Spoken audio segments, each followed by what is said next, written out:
तिनं सारं जग निर्माण केलं. चंद्र, सूर्य, तारे, आकाश, डोंगर, नद्या, सागर, पशु पक्षी सारं सारं निर्माण केलं. आणि शेवटी तिच्या अलौकिक कलेचा आविष्कार म्हणून तिच्या लाडक्या माणसाला निर्माण केलं.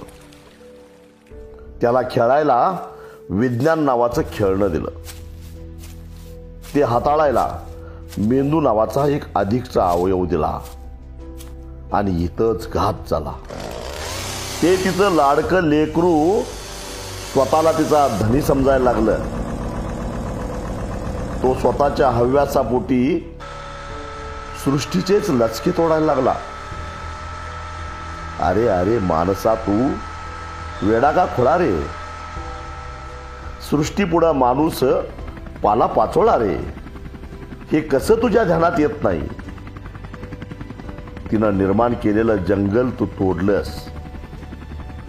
डोंगराच्या पायथ्याशी जंगलाच्या कुशीत तुला तिनं आसरा दिला. पण भोवतीची झाडं तोडून अजस्त्र बुलडोजर चालवून तू डोंगर सपाट केलंस. तिनं तुला पंखाखाली घेतलं. तू तिचे डोंगर कुरतडलेस.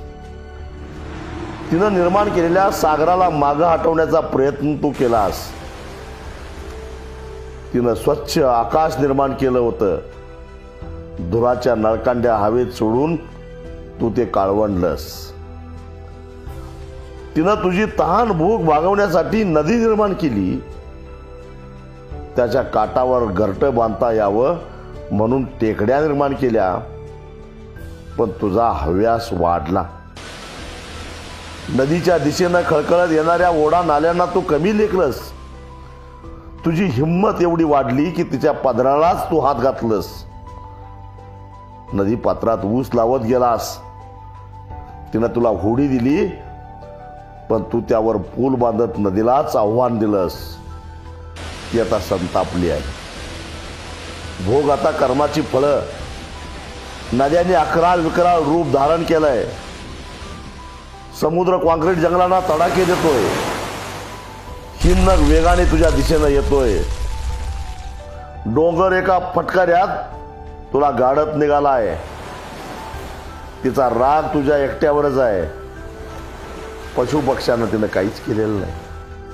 ती कितीही संतापली तरी पशुपक्ष्यांना मात्र आपल्या अंगाखांद्यावर खेळू दिले. तू वेळी सावर. तिची माफी माग. तिला शांत कर. यातच तुझं आणि सृष्टीचं कल्याण आहे हे लक्षात घे.